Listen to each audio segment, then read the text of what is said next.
de notoriété publique que la ville de Moura et ses villages environnants étaient assiégés par des organisations terroristes depuis de nombreuses années.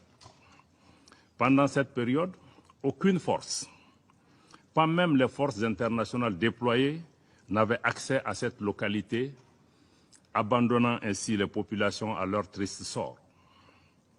Je me demande au passage, où étaient en ce moment les voix qui s'élèvent aujourd'hui lorsque les terroristes infligeaient des traitements inhumains et dégradants à nos populations civiles sans défense, lapidaient les femmes, brûlaient les villages et les récoltes et emportaient du bétail, comme ce fut le cas à Ogosagou, à Sobanda, à Djalasagou, pour ne citer que cela.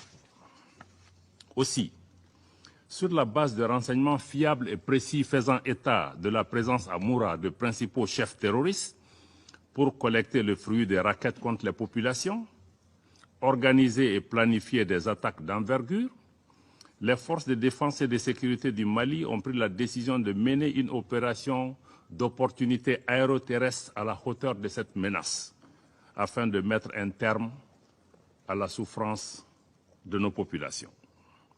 Les premières unités déployées par nos moyens aériens, tout comme les renforts, ont subi des tirs, confirmant la présence terroriste. S'en sont suivis des affrontements autour et dans la ville de Moura, soldés par un bilan de 203 combattants terroristes neutralisés, une importante quantité d'armes et de munitions saisies, plus de 200 motos détruites et plusieurs présumés terroristes interpellés et mis à la disposition de la justice. Malheureusement, 8 de nos valeureux soldats sont également tombés au champ d'honneur pendant cette opération qui a permis de libérer les populations de Moura du joug des terroristes. À la suite d'allégations d'exactions, les autorités compétentes ont immédiatement ouvert des enquêtes. Un transport judiciaire a été effectué sur les lieux par une équipe composée des parquets de Mopti et de Bamako, d'enquêteurs de la gendarmerie nationale, de la police technique et scientifique et d'un médecin légiste. Les enquêtes continuent conformément aux procédures et aux délais en vigueur. Les conclusions de ces enquêtes seront rendues publiques.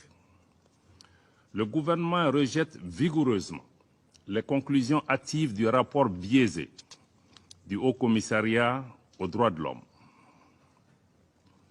Nous voyons dans ce rapport orienté une volonté réelle de certains États d'instrumentaliser notre organisation commune pour nuire, voire punir le Mali pour ses choix souverains. Mieux, quel crédit peut-on accorder à un rapport qui tend désespérément à faire croire que les forces de défense et de sécurité ciblent des populations civiles qu'elles protègent conformément à leur mission? De plus, ce rapport comporte des images obtenues par l'usage, dit-on, de satellites, à l'insu des autorités nationales, ce qui constitue un cas clair d'espionnage.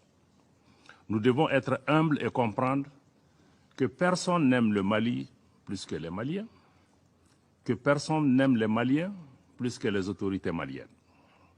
Le gouvernement n'est pas le seul à rejeter d'ailleurs ce rapport fictif, c'est les conclusions fictives de ce rapport. De nombreux habitants de Moura, dont des femmes, ont fait le déplacement à Bamako pour démentir la teneur de ce message, de ce rapport. Les témoignages des habitants de Moura, documentés et largement disponibles, démentent clairement les accusations sans fondement contenues dans ce rapport et mieux, dénoncent les méthodes employées par les enquêteurs. Ces habitants ont témoigné que les forces maliennes n'ont ciblé que des terroristes.